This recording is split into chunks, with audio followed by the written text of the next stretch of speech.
Praise the lord. అందరికీ వందనాలు.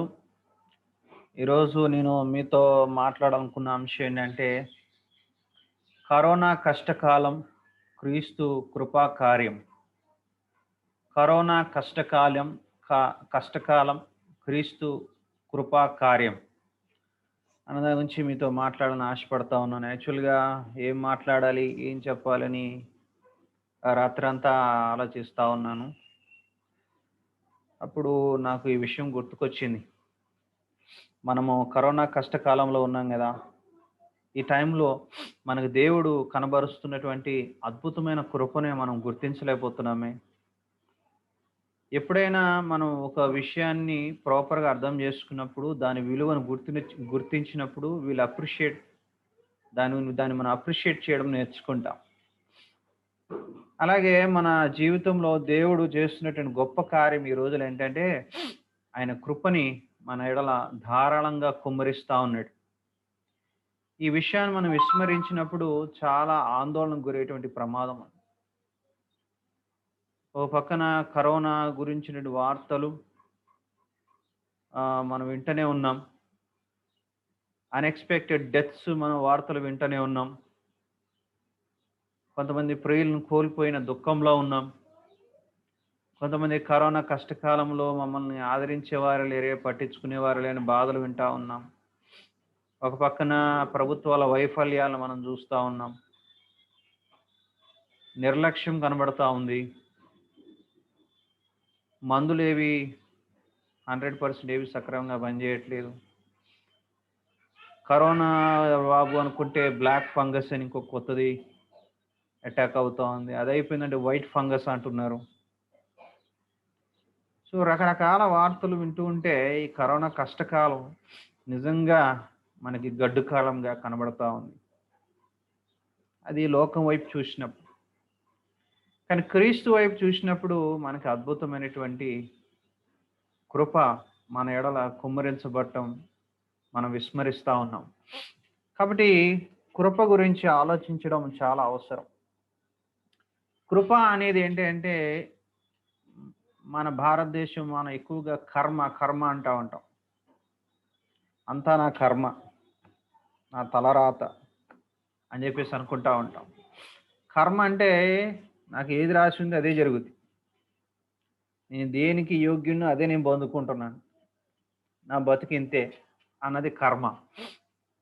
కానీ కృప అనేది కర్మకి ఆపోజిట్.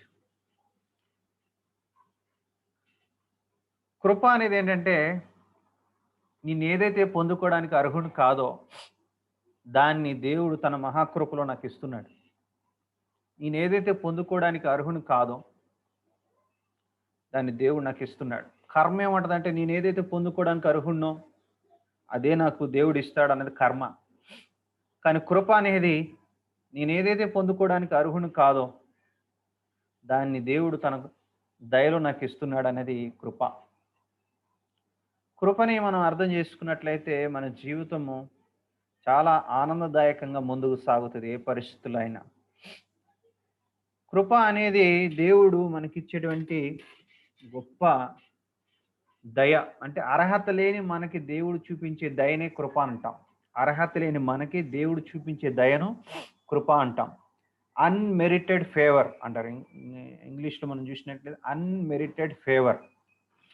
కృపని మనం అర్థం చేసుకోవాలంటే మనం ఎట్లా అర్థం చేసుకోవచ్చు? కొంతమంది ఫేమస్ పీపుల్ యొక్క స్టేట్మెంట్స్ మనం చూద్దాం. Grace is love that cares and stoops and rescues అని జాన్ స్టాట్ అన్నాడు. జాన్ స్టాట్ అనే బైబిల్ పండితుడు ఏమన్నాడంటే, కృప అంటే దేవుడు మన ఎడల చూపించిన ప్రేమ, మన ఎడల చూపిన శ్రద్ధ, మనల్ని విమోచించడానికి దేవుడు చేసిన కార్యం అని చెప్పేసి అన్నాడు. ఇంకొక ఆయన ఏమంటాడంటే, God is reaching downward to people who are in rebellion against him.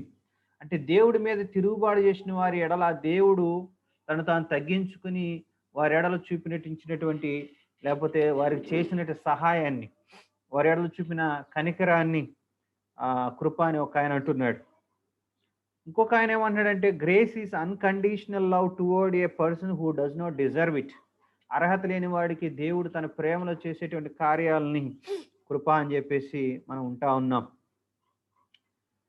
Grace is most need and best understood in the midst of sin, suffering and brokenness. కృప మనకి ఎప్పుడు అర్థమైంది అంటే ఇట్లాంటి పరిస్థితుల్లో మనకు అర్థమైంది. పాపంతో అల్లాడిపోతున్న ఈ లోకం, సమస్యలతో చుట్టుకున్నటువంటి ఈ లోకం, ఎక్కడ చూసినా కూడా గందరగోళంతో నిండినటువంటి ఈ లోకంలో మాత్రమే మనం కృపని స్పష్టంగా అర్థం చేసుకోగలుగుతాం. కాబట్టి ఈ కృప ద్వారా మనము ఏం జరిగింది అనేది ఒకసారి మనం ఆలోచించేద్దాం. Number 1, we are saved by grace. మనము కృపను బట్టి రక్షణ పొంది ఉన్నట్లుగా మనం చూస్తాం. ఎఫెసీయులకు రాసిన పత్రిక 2:8.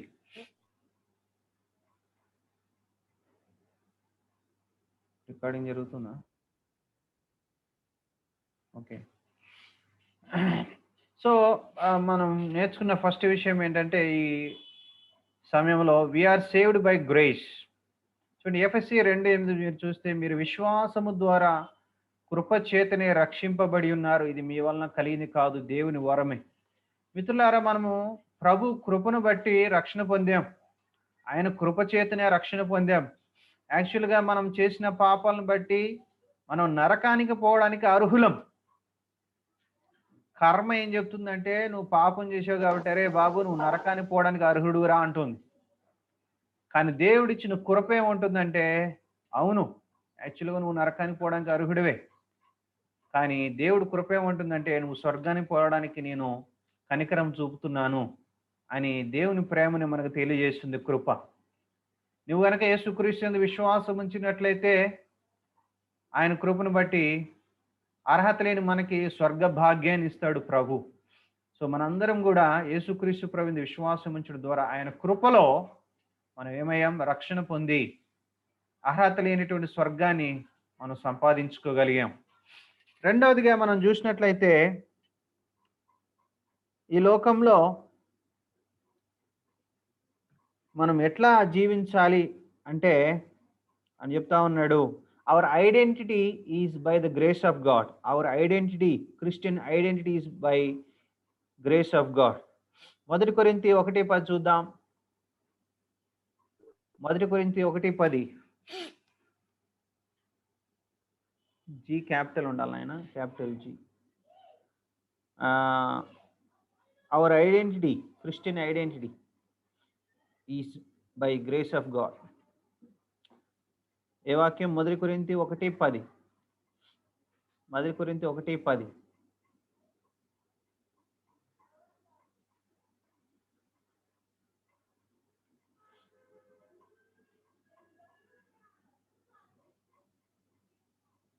అదేనా? అవును, పెట్టింది 1 కొరింథీనారా?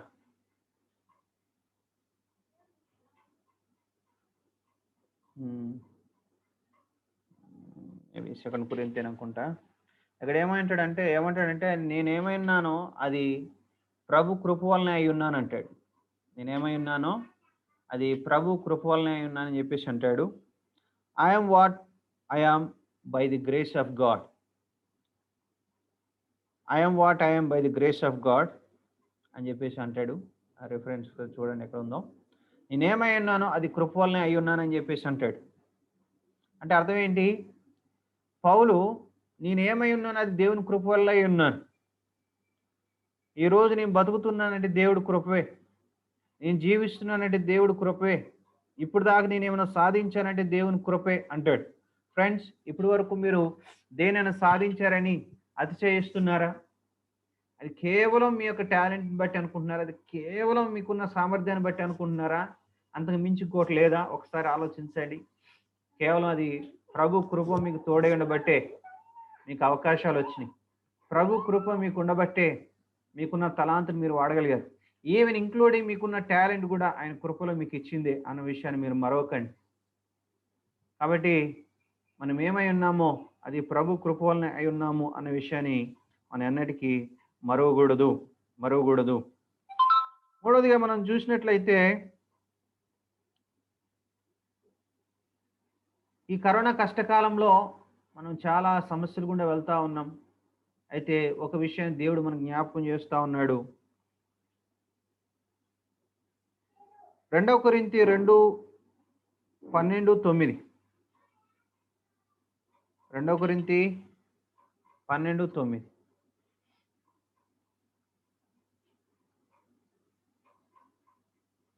అంతేనా? 12:9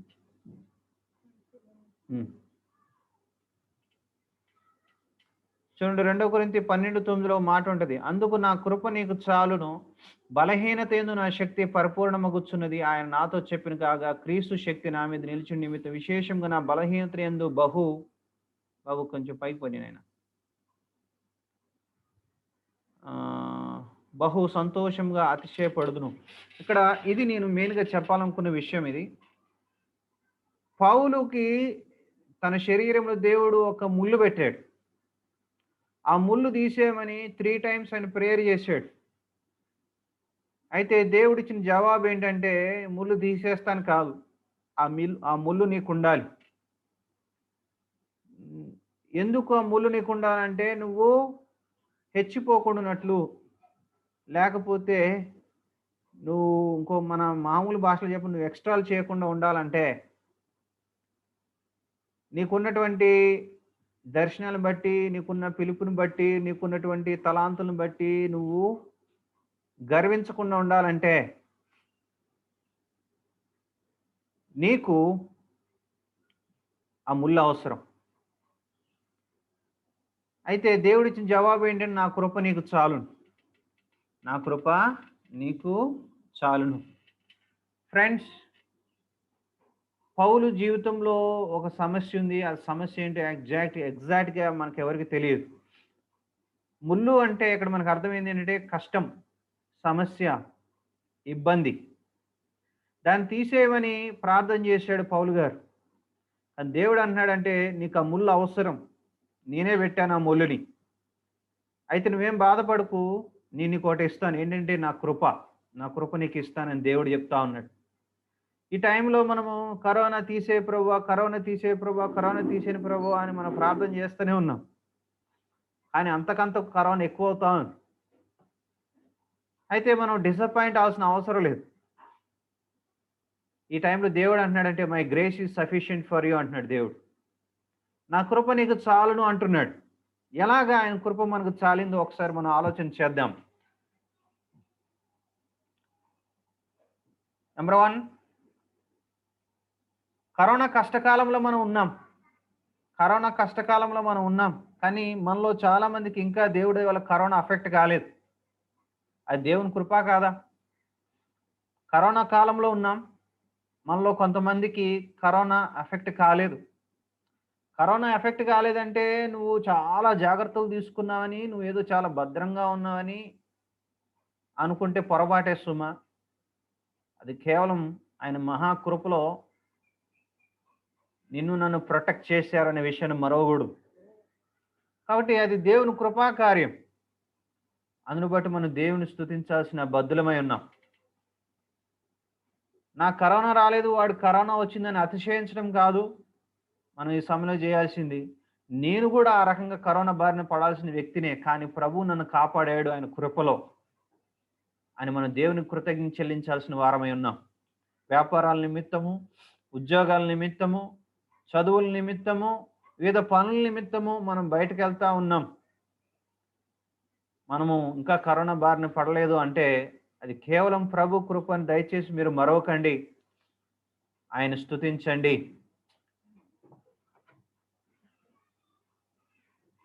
రెండవదిగా, కరోనా నాకు వచ్చింది అని నువ్వు బాధపడుతున్నట్లయితే నీకు కూడా దేవుడు కృప చూపాడు అనే విషయాన్ని మరవకూడదు.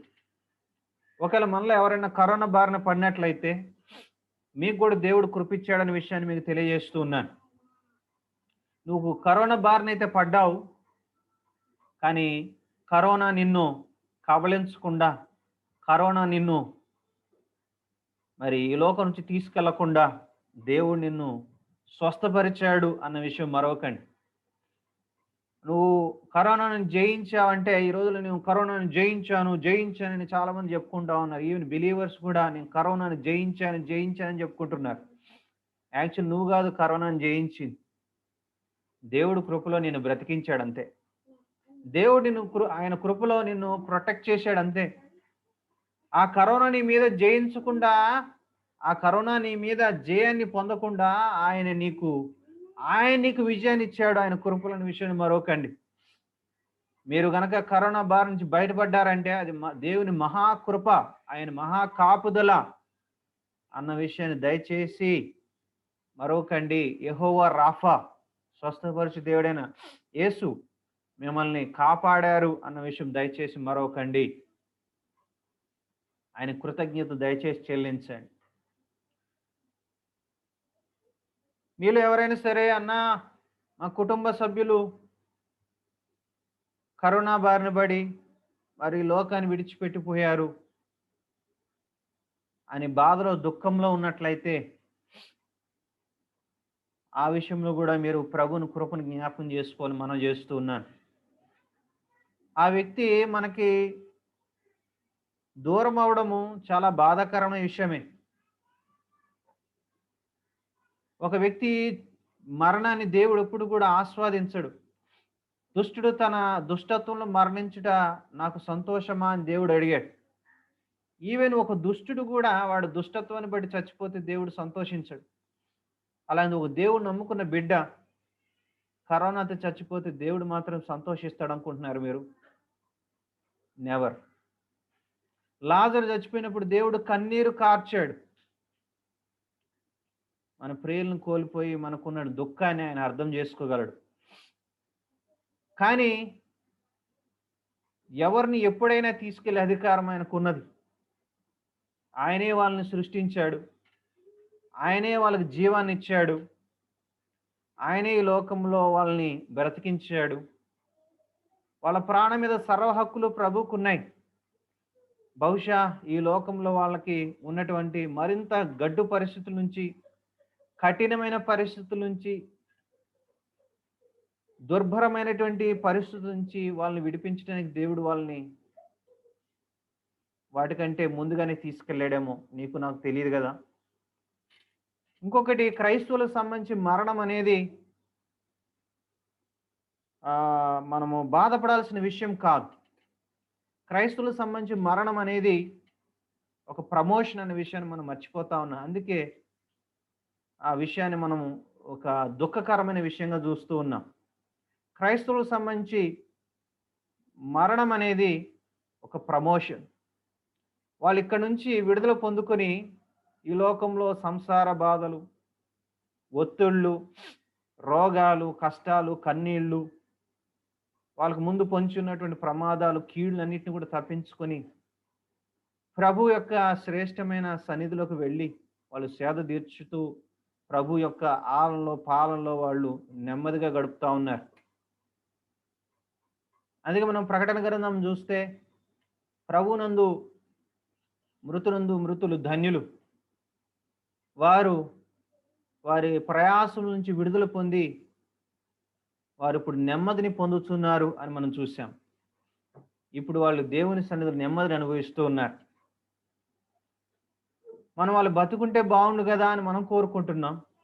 కానీ వాళ్ళు బతుకుంటే వాళ్ళకు వచ్చే ప్రమాదాలు, కష్టాలు, ఇబ్బందులు ఏంటో మనకు తెలియదు, దేవుడికి తెలుసు. దేవుడికి తెలుసు. కాబట్టి వాళ్ళని సర్వజ్ఞాని కాబట్టి దేవుడు ఆయన మహాకృపలో వాళ్ళకి లోక సంబంధమైనటువంటి ఒత్తిడుల నుంచి, బాధల నుంచి ఆయన కృపలో విడుదల ఇచ్చారనే విషయం వాళ్ళకి తెలుసు. వాళ్ళు మనకు దూరం అవడం మనకు బాధ కాబట్టి మనకి దుఃఖం కలుగుతూ ఉంటుంది. దయచేసి దేవుడి యొక్క కోణంలో ఆలోచించి మీరు ఆదరణ పొందుకోవాల్సిందిగా మనం చేస్తుంది. మీ ఇంట్లో వాళ్ళు ఎవరైనా సరే కోవిడ్ చేత వాళ్ళు మరణించినట్లయితే, వాళ్ళు విశ్వాసులైనట్లయితే మీరు దయచేసి వాళ్ళ గురించి చింతించకండి. వాళ్ళ గురించి బెంగబెట్టేసుకుని తిండి మానేసి అయ్యో అయ్యో అని ఏడవకండి. అలా జగనంగా మీరు చేసినట్లయితే ఇంకా దేవుడి యొక్క కృపా కార్యాన్ని మీరు అర్థం చేసుకోలేదని మీరు గ్రహించాలి. పౌలు అంటాడు, ప్రభునందు మృతులైన వారి గురించి మీరు దుఃఖపడటం నాకు ఇష్టం లేదు, అన్యుల వల్ల మీరు ఏడవద్దు. వాళ్ళు ప్రభు సన్నిధికే వెళ్ళారు కదా, వాళ్ళు మళ్ళీ ఒక రోజు మళ్ళీ ప్రభు వచ్చినప్పుడు మనం వాళ్ళు కలుసుకుంటాం కదా. కాబట్టి మీరు బాధపడాల్సింది, దుఃఖపడాల్సిన అవసరం లేదు. మనము ఆ ప్రభు రాకడ కొరకు సిద్ధపడి మనకి ఇవ్వబడినటువంటి టాస్క్ని మనం కంప్లీట్ చేయాలి అన్న విషయం మనం జ్ఞాపకం చేసుకోవాలి. ఒక ఆయనట తన కుటుంబంతో కలిసి పిక్నిక్ వెళ్ళడం జరిగింది. అక్కడ ఆ పిక్నిక్ వెళ్ళినప్పుడు ఆ బోటింగ్ చేస్తున్న సమయంలో వాళ్ళ చిన్న అబ్బాయి ఆ ప్రమాదానికి గురై చనిపోవడం జరిగింది. ఆయన చాలా షాక్ అయిపోయినాడు. నేను ఎంతగానో ప్రేమించిన చిన్న కుమారుడు చనిపోవడం అనేది నాకు చాలా దుఃఖకరము, చాలా బాధాకరమని, ఎందుకు దేవా ఇలా చేసినావు అని చెప్పేసి ఇంటికొచ్చి వాళ్ళకి ఫారిన్ కంట్రీస్‌లో కదా! వాళ్ళ ఇంట్లో ఫైర్ ఉంటది. ఆ ఫైర్ పెట్టుకునే ప్రదేశం, చలి కాచుకునే ప్రదేశం ఉంటది. అక్కడ కూర్చొని ఏడుస్తా ఉన్నాడు. పైన గోడ మీద ఒక వాక్యం, ఒక ఉంటది కదా! వాక్యాలు పెట్టుంటాయి కదా! ఆ వాక్యంలో ఏం రాసుందంటే, my grace is sufficient for you అని రాసుంది. My grace is sufficient for you. ఆ వాక్యాన్ని ఆయన చాలా సార్లు చూసాడు గానీ, ఆ రోజు తను ఒక ప్రత్యేకమైన విషయాన్ని అందులో గమనించాడు. ఏంటంటే, my grace is sufficient for is అంటే అర్థం ఏంటంటే, నా కృప నీకు ఆల్రెడీ అనుగ్రహించబడింది. నువ్వు ఈ పరిస్థితి తట్టుకోవడానికి నా కృప నీకు ఆల్రెడీ అనుగ్రహించబడింది. ఈజ్ అనేది ఏంటి? ప్రెజెంట్ టెన్స్ కదా! ప్రస్తుతం నా కృప నీకు ఆల్రెడీ ఇవ్వబడింది. నా కృప నీకు ఆల్రెడీ అందుబాటులో ఉంది. నువ్వు ధైర్యంగా ఉండి నా చిత్తానికి లోబడు అన్న మాట ఆయన అర్థం చేసుకుని ఆ రోజు ఆయన సాంత్వన పొందాడు. ఓకే, దేవుడు చిత్తంలో దాన్ని అనుమతించాడు. దాన్ని తట్టుకోవడానికి దేవుడు నాకు కృప కూడా ఇచ్చినాడు. ఇక నేను చేయాల్సింది, నేను బ్రతుకున్నంత కాలము నా కుమారుడు గురించి చింతిస్తూ ఏడవడం బెంగబెట్టుకోవడం కాకుండా, నా తండ్రి చిత్తాన్ని అంగీకరించి నా తండ్రి చిత్త ప్రకారం నేను జీవించాలని ఆయన ఒక తీర్మానం తీసుకున్నాడు. చూడండి, దుఃఖంలో మునిగిపోయిన మనిషిని ఓదార్చి, ఆదరించి, మరలా తన యొక్క పని మీద దృష్టి పెట్టి ముందుకు నడిపించింది ఆయన కృప. ఫ్రెండ్, నీకు కూడా ఆయన కృప అందుబాటులో ఉంది. So God's grace is sufficient for us. మూడవదిగా మనం చూడాల్సింది ఏంటంటే, the sufficiency of God's grace. The sufficiency of God's grace అంటే దేవుని యొక్క కృప మనందరికీ కూడా, అన్ని పరిస్థితులకి కూడా చాలినటువంటి కృప అన్న విషయం మనం గమనించాలి. కాబట్టి దయచేసి దేవుని కృపను గుర్తించండి. ధైర్యంగా మీరు ఉండవలసిందిగా మీకు మనవి చేస్తూ ఉన్నాను. తర్వాత మనం చూసినట్లయితే ఈ టైంలో మనము ఏం చేయాలి అనేది మనం చూస్తే, కొలస్సీ 4:6 మూడవదిగా మనం the sufficiency of God's grace మనం చూసాం. ఈ పరిస్థితిలో, ఈ కరోనా కష్టకాలంలో దేవుని కృపా కార్యాన్ని బట్టి మనం జ్ఞాపకం చేసుకుంటూ ఆ కృపను బట్టి మనం దేవుని స్తుతించాలి. నాలుగవదిగా మనం చూడాల్సింది ఏంటంటే, కొలస్సీ 4:6 ప్రతి మనుషునికి ఎలాగూ ప్రత్యుత్తరం ఇవ్వాలనో అది మీరు తెలుసుకున్నట్టుగా మీ సంభాషణ ఉప్పు వేసినట్టు ఎల్లప్పుడూ రుచిగలది గాను కృపా సహితంగాను ఉండనీయుడి. కొంచెం పైకి తీసుకెళ్ళిన పైకి తీసుకెళ్ళు. కృపా సహితంగాను ఉండనీయుడి. ఈ టైంలో మన టాక్ ఎలా ఉండాలంటే గ్రేస్ఫుల్గా ఉండాలి. Talk gracefully. నెక్స్ట్ పాయింట్ ఏంటంటే, talk gracefully or speak graciously. అంటే ఈ టైంలో కృపను రుచి చూసిన మనము, కృపను అనుభవిస్తున్న మనము కృపా సహితంగా మాట్లాడడం నేర్చుకోవాలి. మన చుట్టూ అనేక మంది ప్రజలు ఈ కరోనా పరిస్థితుల వల్ల కృంగిపోయి ఏడుస్తూ ఆదరణ లేక ఎంతో దుర్భరమైనటువంటి భయాలకు గురై ఉన్నారు. చూడండి, ఈ టైంలో కరోనా కాలంలో కొంతమంది భయంతో ఉన్నారు. అలాంటి వారికి చాలా మంది ఫోన్ చేసి ఇంకా భయపెడుతున్నారు. కానీ నువ్వు ఈ టైంలో దేవుని బిడ్డవు కాబట్టి, దేవుని కృపను రుచి చూసినవాడు కాబట్టి, వాళ్ళతో కృపా సహితంగా మాట్లాడాలి మనం. అంటే వాళ్ళకి ధైర్యాన్ని చెప్పే విధంగా మాట్లాడాలి. నువ్వు విశ్వాసంతో మాట్లాడినా, అవిశ్వాసంతో మాట్లాడినా నీ మాటల వల్ల వాళ్ళకి ఆదరణ కలగాలి. సో మీ మాటల్ని జాగ్రత్తగా మీరు వాడటం నేర్చుకోండి. కొలస్సీ 4:6లో మన మాటలు కృపా సహితంగా ఉండనివ్వాలని చెప్తా ఉన్నాడు. కృపను అనుభవించిన మనము మన మాటలు కూడా కృపా సహితంగా ఉండాలి. మీ ఇంట్లో వాళ్ళతో మాట్లాడినా, బయట వాళ్ళతో మాట్లాడినా ఈ కరోనా కాలంలో మీ మాటలు కృపా సహితంగా ఉండనివ్వండి. అంటే అర్థం ఏంటి? వాళ్ళకి ధైర్యాన్ని చెప్పే మాటలు చెప్పండి. వాళ్ళని క్రీస్తు ప్రభు వద్దకు నడిపించండి. క్రీస్తు మాటలను వాళ్ళకి తెలియజేయండి. సో, ఈ విషయాన్ని మీరు గమనించవలసిందిగా మనవి చేస్తున్నాను. రెండవది, ఎవరైనా కరోనా వలన చనిపోయినట్లయితే, ఒక కుటుంబ సభ్యులు కోల్పోయినట్లయితే, మీరు వాళ్ళ వద్దకి వాళ్ళకి ఒక ఫోన్ కాల్ కొట్టి, వాళ్ళకి ఆదరణ కలిగే మాటలు చెప్పండి. సువార్తను ప్రకటించండి. దయచేసి మనం కాపోతే ఎవరు కృప గురించి మాట్లాడతారు? మనం కాపోతే ఎవరు ధైర్యం చెప్తారు? మనం కాపోతే దేవుడి వద్దకు ఎవరు నడిపిస్తారు? ఈ రోజులో నిన్ను నన్ను దేవుడు ఇంకా బతికుంచడానికి కారణం ఏంటంటే, ఆయన కృపను గురించి ఇతరులకు తెలియజేయడానికి నిన్ను నన్ను దేవుడు ఉంచడం జరిగింది. కాబట్టి ఈ టైంలో మనము కృపా సహితంగా మాట్లాడడం నేర్చుకుందాం. తర్వాత సర్వ్ గ్రేషియస్‌లీ మనం ఏం చేయాలంటే, కృపతో సర్వీస్‌ని అందించడం నేర్చుకుందాం. మొదటి పేతురు 1:10 చదువుకుందాం. మొదటి పేతురు 1:10.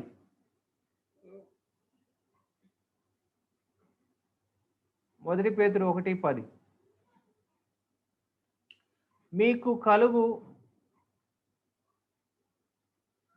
కలుగు ఆ కృపను గూర్చి ప్రవచించిన ప్రవక్తలు ఈ రక్షణ గూర్చి పరిశీలించి తమయందున క్రీస్తు విషయమే శ్రమను గూర్చి వాడు తర్వాత కలగబో మహిమను గూర్చి ముందుగా సాక్ష్యం ఇచ్చినప్పుడు ఆ ఆత్మ ఏ కాలం ఎట్టి కాలం సూచి వచ్చిన దాన్ని విచారించి పరిశోధించిరి. చూడండి, మనకి దేవుడు గొప్ప కృపనిచ్చి ఉన్నాడు. ఆ యొక్క కృపను బట్టి మనం ఏం చేయాలా? సర్వీస్‌ని అందించాలి. ఇందులోనే ఇంకో చోట ఉంటది. దేవుడు మీకిచ్చిన ఆ యొక్క వరాల్ని మనం ఆయన యొక్క కృప చేత బలపరచబడి మనము వాటిని ఇతరుల యొక్క క్షేమం కోసం ఉపయోగించాలనే మాట మనం చూస్తాం. అది మనం చూసినట్లయితే ఐ థింక్ మొదటి పేతురు 4వ అధ్యాయంలో ఉంటది. చూడండి ఒకసారి. మొదటి పేతురు